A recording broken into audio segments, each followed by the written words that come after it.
دنیا میں انسان کو اللہ تعالیٰ نے اشرف المخلوقات بنایا ہے۔ اللہ نے ہمیں عقل، شعور اور اختیار دیا تاکہ ہم بھلائی اور برائی کے درمیان فرق کر سکیں، لیکن کچھ لوگ شیطان کے بہکاوے میں آ کر برائی کے ایسے راستے اختیار کر لیتے ہیں کہ جو نہ صرف ان کی اپنی آخرت تباہ کر دیتے ہیں بلکہ دوسروں کی زندگی بھی اجیرن کر دیتے ہیں۔ انہی برائیوں میں سے ایک برائی ہے جادو کرنا اور کروانا۔ اللہ تعالیٰ نے قرآن پاک میں جادو کا ذکر کیا ہے۔ سورہ بقرہ میں فرمایا گیا کہ جادوگر نہ دنیا میں کامیاب ہوتا ہے اور نہ آخرت میں۔ اللہ تعالیٰ نے جادو کو شیطانی عمل قرار دیا اور سختی سے اس سے بچنے کا حکم دیا، اور جادوگر کبھی فلاح نہیں پائے گا۔ سورہ طٰہٰ آیت نمبر 69۔ جادو کرنے والے کا انجام صرف ذلت اور رسوائی ہے۔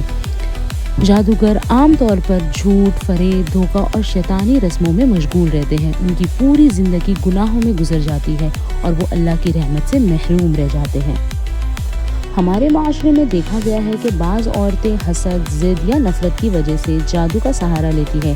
مثلاً کسی کی خوشحال شادی شدہ زندگی کو برباد کرنے کے لیے یا کسی کی ترقی روکنے کے لیے۔ اس طرح کچھ مرد بھی مال و دولت یا طاقت حاصل کرنے کے لیے جادو کا راستہ اپناتے ہیں، لیکن حقیقت یہ ہے کہ یہ سب وقتی فائدے ہیں۔ آخرکار جادو کرنے والے خود بھی تباہ ہو جاتے ہیں۔ اللہ تعالیٰ نے دنیا کو امتحان گاہ بنایا ہے۔ جو لوگ صبر اور دعا کا سہارا لیتے ہیں وہ کامیاب ہوتے ہیں، اور جو لوگ جادو جیسے حرام راستے اپناتے ہیں وہ ناکام ہو جاتے ہیں۔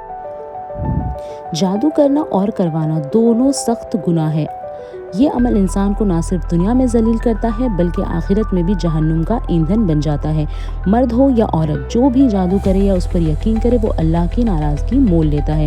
اس لیے ہمیں چاہیے کہ ہم جادو سے مکمل طور پر دور رہیں، اللہ پر بھروسہ کریں اور اپنی مشکلات کا حل صرف اور صرف دعا اور صبر کے ذریعے تلاش کریں۔ اللہ تعالیٰ ہمیں ہر قسم کے جادو اور شیطانی شر سے محفوظ فرمائے اور ہمیں صراط مستقیم پر قائم رکھے۔